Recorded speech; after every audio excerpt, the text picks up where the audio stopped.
एका महिलेने तुम्हाला आज धडा शिकवलाय. सो मिटकरींना पुन्हा सांगतो, आमची जर मर्दाची अवलादगिरी जर त्यांना पाहायची असेल तर ज्या काही लपून छपून स्टेटमेंट देतात ना त्या बंद करा आणि एकदा समोर या. तुम्हाला तुमच्याच भाषेत उत्तर दिलं जाईल. येताना चालत याल, जाताना स्ट्रेचरवरनं जावं लागेल एवढं नक्की. पण गल्ली बोळ्यातल्या नेत्याने आमच्या नेत्यावर बोलू नये, जसं तुम्हाला झोमलं तसं आम्हालाही त्रास होतो असं सुद्धा ते म्हणालेत. अरे 2 वरिष्ठ नेते आहेत महाराष्ट्राचे, ते बोलतील ना, वैचारिक भूमिका मांडतात ना महाराष्ट्राबद्दलची. तू कशाला नाक खुपसतो दरवेळेला? बाकीचे नेते नाही आहेत का या पक्षामध्ये? दरवेळेला काही घडलं मनसेकडून की हात येतो काळ्या डांबर आणि बडबड करतो.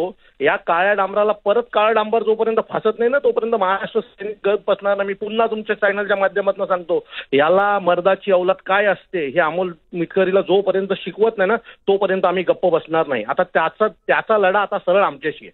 पक्ष राहू द्या बाजूला, अमोल मिटकरीला जोपर्यंत झोडणार नाही ना तोपर्यंत आम्ही गप्प बसणार नाही.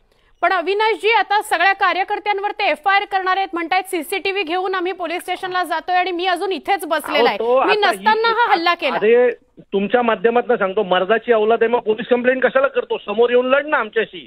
या बायकांची कामं कशाला करतोयस? सो त्याला जे काय करायचं ते करू द्या. आम्ही FIR वगैरेला घाबरत नाही. आम्ही महाराष्ट्र सैनिक, ज्यावेळेला आमच्या महाराष्ट्र सैनिकांनी याचा विचार केला असेल त्यावेळेला त्यांना माहिती असेल आमच्यावर FIR होणार. सो आम्ही ते डोक्यात ठेवूनच काढलो होतो. पण मी पुन्हा सांगतो, अमोल मिटकरी मार खाणार आणि तो आमच्या हातूनच खाणार एवढं नक्की.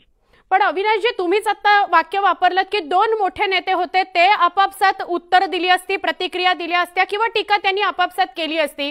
मग तुम्ही आक्रमक होऊन आज तुमचे कार्यकर्ते का त्यांची गाडी फोडायला गेले? अमोल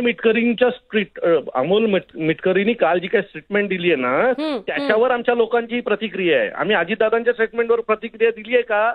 कोणी दिली का आमच्या पक्षात? नाही दिली आहे. ते 2 मोठे नेते ते त्यांची भूमिका मांडतात जी महाराष्ट्राच्या हिताची असेल आणि किंवा नसेल, ज्या काही गोष्टी असतील. मिटकरी का दरवेळेला येतो? मागच्या वेळेलाही ते याचं झालं, चित्रपटाचं झालं, त्यावेळेला हा मिटकरी नाक खुपसायला आला.